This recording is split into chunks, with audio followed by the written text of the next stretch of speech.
Vincent Malloy is 7 years old. He's always polite and does what he's told. For a boy his age, he's considerate and nice. But he wants to be just like Vincent Price.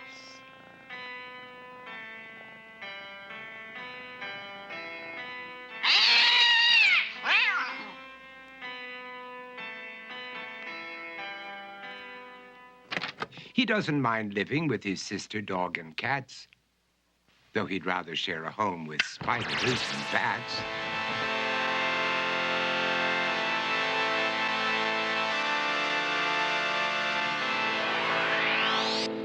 There he could reflect on the horrors he's invented and wander dark hallways alone and tormented.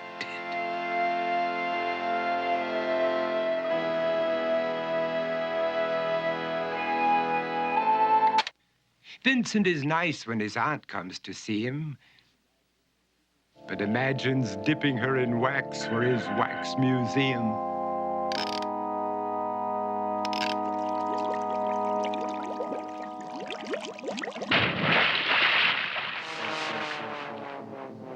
He likes to experiment on his dog, Abercrombie, in the hopes of creating a horrible zombie. So he and his horrible zombie dog could go searching for victims in the London fog. His thoughts, though, aren't only of ghoulish crime. He likes to paint and read to pass some of the time. While other kids read books like Go, Jane, Go, Vincent's favorite author is Edgar Allan Poe. One night, while reading a gruesome tale, he read a passage that made him turn pale. Such horrible news he could not survive, for his beautiful wife had been buried alive. He dug out her grave to make sure she was dead, unaware that her grave was his mother's flower bed. His mother sent Vincent off to his room. He knew he'd been banished to the Tower of Doom, where he was sentenced to spend the rest of his life alone with the portrait of his beautiful wife. While alone and insane, encased in his tomb, Vincent's mother burst suddenly into the room. She said, "If you want to, you can go out and play. It's sunny outside and a beautiful day."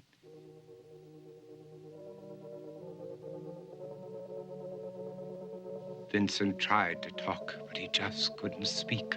The years of isolation had made him quite weak.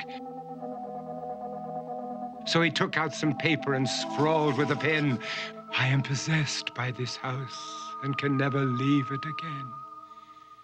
His mother said, "You're not possessed and you're not almost dead. These games that you play are all in your head.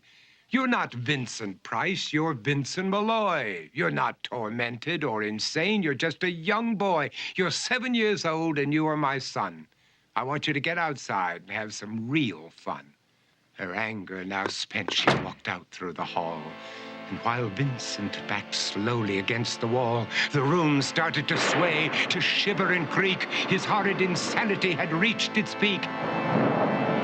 He saw Abercrombie, his zombie slave, and heard his wife call from beyond the grave. She spoke from her coffin and made ghoulish demands, while through cracking walls reached skeleton hands.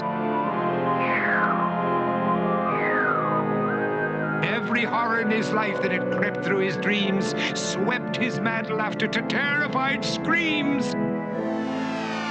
To escape the madness, he reached for the door, but fell limp and lifeless down on the floor.